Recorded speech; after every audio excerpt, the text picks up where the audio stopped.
जय हिंद दोस्तों, मैं 7वीं क्लास का विद्यार्थी। आज हम विज्ञान की परिभाषाओं पर बात करेंगे।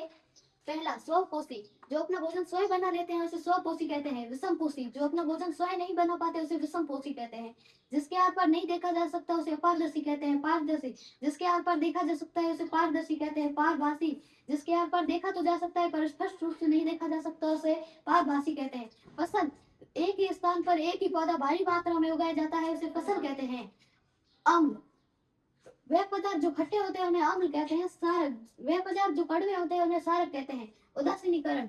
अम्ल और सारक के बीच में एक अभिक्रिया होती है उसे उदासीनीकरण कहते हैं। शाकाहारी। जो फल फूल पत्तियां आदि का सेवन करते हैं उसे शाकाहारी कहते हैं। मांसाहारी। जो मांस मच्छी सेवन करते हैं उन्हें मांसाहारी कहते हैं। सर्वाहारी। जो फल फूल पत्तियां दोनों मांस मच्छी दोनों का सेवन करते हैं उसे सर्वाहारी कहते हैं। सुचालक। जो अपने से होकर उष्मा को आगे जाने देते हैं उसे सुचालक कहते हैं।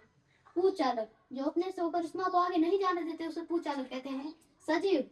जिनमें वृद्धि होती है अर्थात जो श्वास लेते हैं उन्हें सजीव कहते हैं। निर्जीव। जो श्वास नहीं लेते और जिनमें वृद्धि नहीं होती उन्हें निर्जीव कहते हैं। वायुमंडल।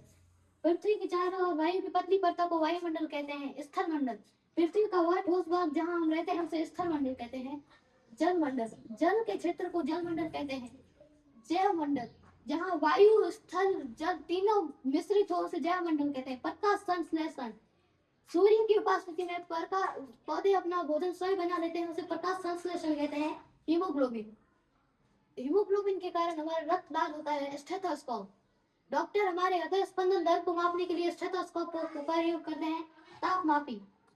ताप मापने की युक्ति को तापमापी कहते हैं। सरल रेखा गति। एक ही स्थान पर सरल सीधी गति को सरल रेखीय गति कहते हैं। दोलन गति। एक ही स्थान पर झूले के समान गति को दोलन गति कहते हैं। वर्तुल गति। एक ही स्थान पर गोली आकार की गति को वर्तुल गति कहते हैं। रंध्र। पत्तियों पर छोटे छोटे छिद्र पाए जाते हैं उसे रंध्र कहते हैं। अंतः श्वसन। हम जब श्वास अंदर लेते हैं तो उसे अंतः श्वसन कहते हैं। उच्च श्वसन। जब हम श्वास को बाहर निकालते हैं तो उसे उच्च श्वसन कहते हैं। भौतिक परिवर्तन। पदार्थ के भौतिक गुणों में परिवर्तन होता भौतिक भौतिक परिवर्तन कहलाता है। रासायनिक परिवर्तन। एक से अधिक नए पदार्थ बनते हैं उसे रासायनिक परिवर्तन कहते हैं। यसद लेपन। अम्ल नहीं लोहे पर जंग लगने से बचाने के लिए यसद लेपन का प्रयोग किया जाता है। ग्रीष्म ऋतु। ग्रीष्म ऋतु में गर्मियों का मौसम होता है। शीत ऋतु। शीत ऋतु में ठंडियों का मौसम होता है। वसंत ऋतु। वसंत ऋतु में बारिश का मौसम होता है।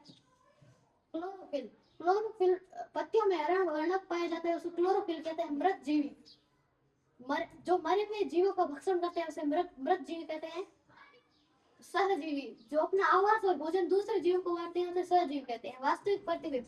वह प्रतिबिंब जो पर्दे से प्राप्त हो उसे वास्तविक प्रतिबिंब कहते हैं। आभासी प्रतिबिंब। वह प्रतिबिंब जो पर्दे से प्राप्त न हो उसे आभासी प्रतिबिंब कहते हैं। उत्तल लेंस। जो बीज से मोटे होते हैं उत्तल लेंस कहते हैं। अवतल लेंस। जो बीज से पतले होते हैं उन्हें अवतल लेंस कहते हैं। अलैंगिक जनन। इसमें बिना बीजों के पौधे उग जाते हैं। लैंगिक जनन। लैंगिक जनन में पौधे उगाने के लिए बीज चाहिए। स्पंदन दर। जब हमारा हृदय धड़कता है तो उसे स्पंदन दर कहते हैं। आरबीसी। आरबीसी का अर्थ है रेड ब्लड सेल यानी लाल रक्त वाहिनियां। डब्ल्यूबीसी व्हाइट ब्लड सेल यानी रक्त वाहिनियां। निलय। हमारे हृदय के निचले दो कक्ष को निलय कहते हैं। अलिंद। हमारे हृदय के ऊपरी दो कक्षों को अलिंद कहते हैं। चाल मापी। चाल मापने की युक्ति को चाल मापी कहते हैं। हरे फेफड़े। वनों को हरे फेफड़े कहते हैं। अपघटक। मृत जीव में परिवर्तन लाने वाले सूक्ष्म जीव को अपघटक कहते हैं। अपशिष्ट जल।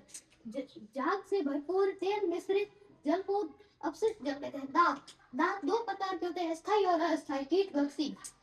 कीटों का भक्षण करने वाले पादपों को कीटभक्षी कहते हैं। प्रकाश का परावर्तन। दर्पण अपने ऊपर आने वाले प्रकाश की किरण की दिशा बदल देता है उसे प्रकाश का परावर्तन कहते हैं। चालक। जो सुचालकों को चालक कहते हैं। चालन। पदार्थ गर्म सिरे से ठंडे सिरे की ओर स्थानांतरित होता है उसे चालन कहते हैं। उष्मारोधी। कुचालकों को ही उष्मारोधी कहते हैं। विकिरण। सूर्य से आने वाली उष्मा हम तक अलग प्रकरण करती है उसे विकिरण कहते हैं। समुद्र समीर। समुद्र से आने वाली समीर को समुद्र समीर कहते हैं। वायु श्वसन। जब हम वायु की उपस्थिति में श्वास लेते हैं तो उसे वायु श्वसन कहते हैं। अवायु श्वसन। जब हम वायु की बिना उपस्थिति में सांस लेते हैं तो अवायु श्वसन कहते हैं। सूचक। अम्ल या क्षारक का परिश्रम करने के लिए अम्ल का प्रयोग किया जाता है। जंग। लोहे पे भूरे रंग की परत चढ़ जाती है उसे जंग कहते हैं। एक लिंगी पुष्प, जिसमें स्त्री केसर या पुंकेसर दोनों में से कोई एक हो उसे एक लिंगी पुष्प कहते हैं। द्विलिंगी पुष्प, जिसमें स्त्री केसर और पुंकेसर दोनों हो उसे द्विलिंगी पुष्प कहते हैं।